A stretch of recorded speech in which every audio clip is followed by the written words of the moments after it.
What's up, guys? So, President Trump has just communed Rodger Stone, and I didn't know this how to Google it because I didn't really know what that was, to be 100% honest with you. But because I only knew about pardons, so the difference between communing somebody or whatever and pardoning them is communing means you don't have to serve the sentence. Pardoning is after the convention and stuff that you're forgiven, you're blessed, and you're on your way, which will also probably be coming after Rodger Stone goes and sees if he gets another trial or tries to fight it on his own. It's not out of the question that Trump could later come in and just pardon him altogether. So basically, the difference is right now he doesn't have to serve a prison sentence, but he's still considered a criminal for law, and he still will have that on his record. But if the president pardons you, then that just kind of goes under the rug. How do I feel about this? I don't know. Let's look at the facts first. So obviously, the whole Russia thing was a hoax. Nobody really found anything.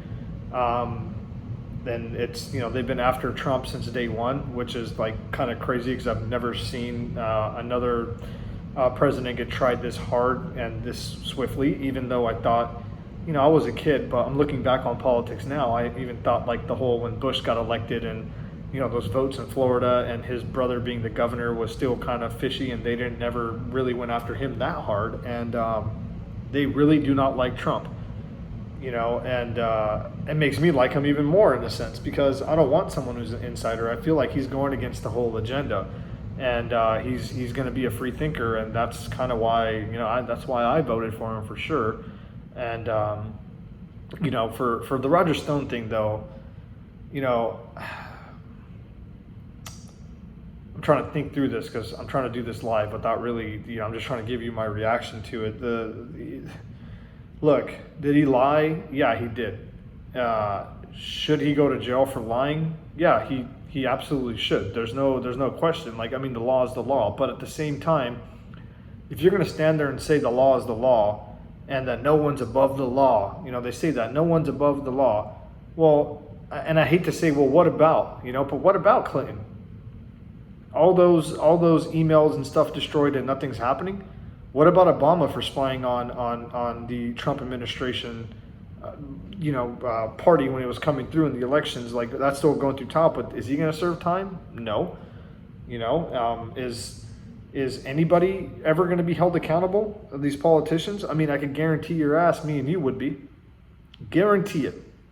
If you got caught lying under oath, if I went on the stand, even if it was for a damn ticket, and I got caught lying on the stand or whatever the heck it is, you better believe the fact that I would be going to jail. And that's the difference is the rules don't apply when you're, I guess, when you think you're better than everybody or you're above it. Do I think he was treated fairly? No. I mean, one of the jurors straight out came out and said, I was biased, I hate Trump. I do believe in the law, guys. I mean, there's a way to do it. Did he, okay, so if the juror was biased, and everything was stacked against you, okay, fine. It doesn't mean, and just like when I argued before about when an officer pulls you over and he has you sign a ticket, that's not the time and place to argue. Pardoning someone or commuting or whatever you did isn't the way to do it. There's a system and process in place, and guess what, if things don't turn out the way you wanted, it doesn't mean it's the end of the day or the end of the light or the end of the tunnel, whatever you can call it for you. You're going to have to go serve your time because at the end of the day, you did violate something. It's on the books. We don't get to pick and choose what laws we want to follow. And I'm a Trump supporter, and I'll tell you, I'm like, okay. Am I glad this happened? Yeah, because it kind of is like a screw you to, everybody that was just bashing him on the Russia thing and this and that.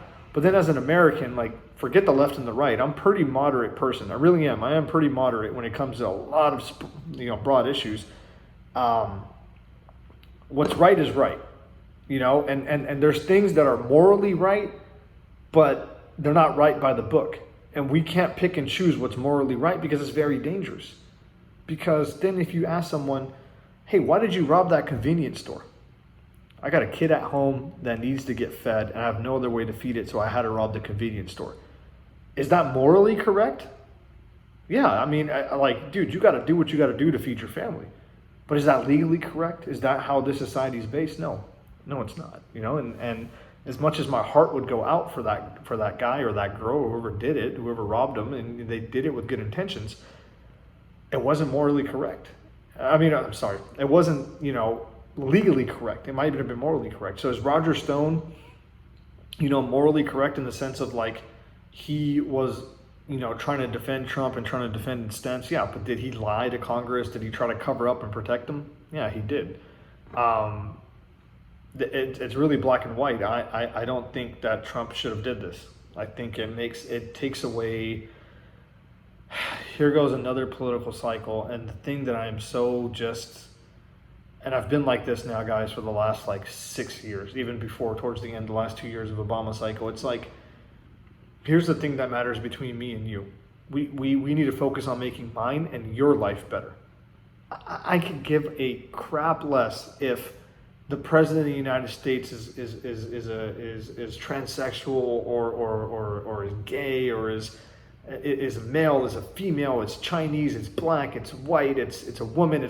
I don't give a dang, and I don't think anybody does. No one cares what someone is. No one cares what what they do in their private life or whatever. We care about what's going to make our lives better.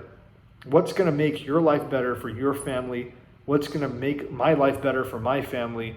And what's going to give us the best chance at safety and security and giving, our future family a chance. That's all I care about. And I think that's what you guys care about too. I think that's what any human would ever care about, is not a selfish, like obviously we care what happens to our neighbor. We care what happens to, the rest of our family and our friends, of course. But I'm saying at the very, very core nuclear thing, like we want to talk about issues that are going to affect our daily life and affect our life generally. Why are we so worried about the Russia hoax or whatever? And you might say, oh, it's undermining the system and all that. But no, I'm talking to you just as a real person, man. I'm talking to you, just me and you. We need to worry about the things that are going to change our life every single day. Yeah, it's great to be able to have a nice discussion and philosophize. And I think all societies need to struggle to a utopia, right? That's ultimately, like, we want to have a perfect, or as perfect as you could get society that's fair for everyone, that's balanced for everyone. But in the moment, in the heat of things, we need to focus on what the hell is going to keep, a roof over our head, the lights on, the water working, and food in our bellies. That's it. Those are the main core things. And once we could get that for every citizen across the board, once we could get those basic things covered, then we can have the bigger philosophical discussions and stuff, and that's how I truly, honestly feel. Like, we're in 2020. Why is there still homeless people roaming the streets? Why is it that if you are 30 years old and you're willing to work 40, 50 hours a week, why is it set up that you are still struggling to put food on the table? You should never have to worry about putting food on the table. And I understand there's some things that individual needs responsibility for. Like if you're working for minimum wage, you probably shouldn't, with your paycheck, go buy like a gold chain or something. You should be saving. I totally get that aspect of it. But I'm saying we should never be in a position of society where you're this close or this much of a mess up away of being out on the street. Now, I don't come from a very privileged family. We're not really extremely wealthy. We're okay. We're middle class, right?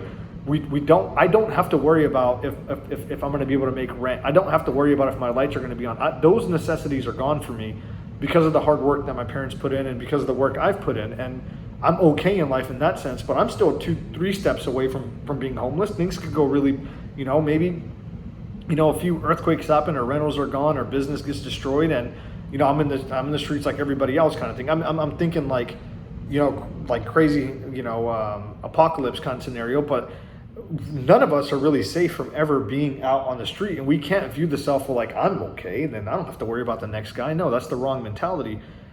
We do have to worry about, our neighbor, our friends, our family, and everybody else, because even selfishly, you wouldn't want that to happen to you. So the fundamental basis of me is like, is this thing important? Yeah, Yeah, no one should be above the law. But if they're going to spin this political cycle and make it about how Trump's just abusing his power, yeah, and how it's all bad, yeah, they're going to talk about shit that doesn't matter. I don't care what Trump does. I don't care what Biden does. I want to know what you are going to do with our country going forward. What are you going to do for us? Our roads are deteriorated. Our highway systems are deteriorated. It's freaking 2020. Why don't we have an energy solution yet?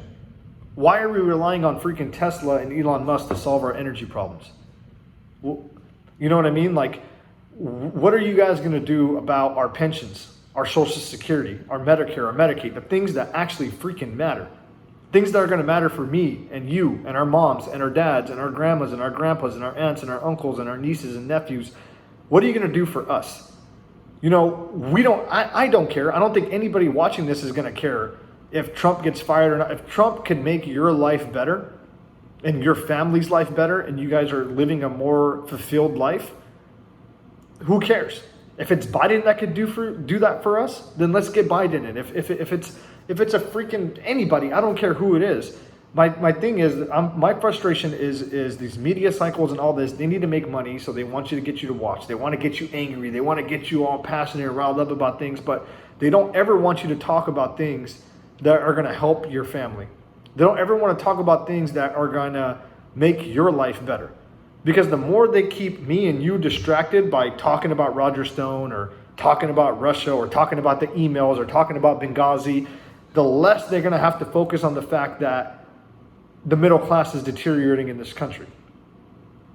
The less they're going to have to talk about China stealing our intellectual property and taking over global dominance and buying influence. The less they're going to have to talk about there's more and more billionaires being created and more money going there and more monopolies being created every single day in business, and the smaller guys aren't having a chance. That's the thing that frustrates me so much when it comes to politics. When I speak to people, they're like, "You're a Trump supporter?" It's just like boom, boom, boom, boom, boom, boom. They're triggered right away. They don't want to hear anything else. Like, "Oh, I hate you." It's like, dude, I don't think I'm a bad person, and I don't think me talking to you, if we talked one-on-one, you'd be a bad person. We could disagree on stuff. Hey, I love the Raiders. I'm a diehard Raiders fan. But guess what? If you're a Broncos fan, doesn't mean I'm not going to be able to sit down and talk with you. We're not going to be able to. I'm a human being first, man. I'm not Sikh. I'm not Punjabi. I'm not American. I'm not Californian. I'm not whatever. I'm just a freaking human being. God made me just the same way he made you, right? And if we can't come together and agree on certain things that are going to make our community better and certain things that are going to make mine and your life better, then this whole thing is going to just blow up. And they're going to be able to easily manipulate us. So we got to look past the smoke, look past the BS, look past the personality, say, stop selling us freaking clickbait, and stand up and say, what the hell are you guys going to do for us? Like, why is it that college is costing 30 to 50 grand a year? Yeah, some of us could afford it, no problem, but what about everybody else that wants to get educated? What are you doing about that? You know what I mean? Like these issues, like taxes in general, what are you doing to help? Let's look at it this way, because you're only as good as your weakest link. I was taught that in sports. I've been taught that in life, right? If we cannot take care of our homeless, then what are we?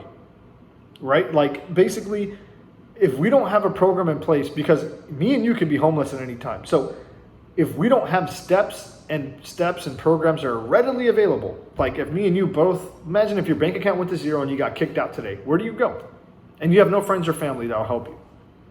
If we don't have something in place right there that says, oh, you come to every city in the state of California and all 50 states are going to have a local place you go. You could stay the night there. You could shower there.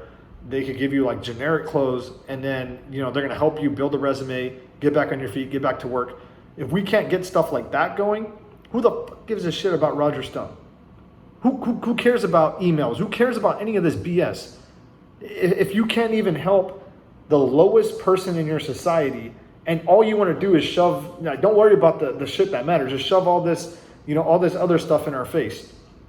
And that's the thing that frustrates me. And the reason why I'm still voting for Trump is because I still feel like he is going to be the one that puts my family and most families in the best positions to succeed, to puts us in the best position to be able to grow, to be able to feel secure. I'm not on board with the defund the police thing. I went off topic there, but there's a lot more to talk about in that sense. But my understanding is just this. This is my frustration. And I don't know if you guys agree with me or not. If you do, hey, no, I got no problem with it. Just DM me. Let's talk about it, That's the only way that we can come to a middle ground and grow is if we disagree, talk, and meet in the middle. So, hey, that's my 2 thoughts on it.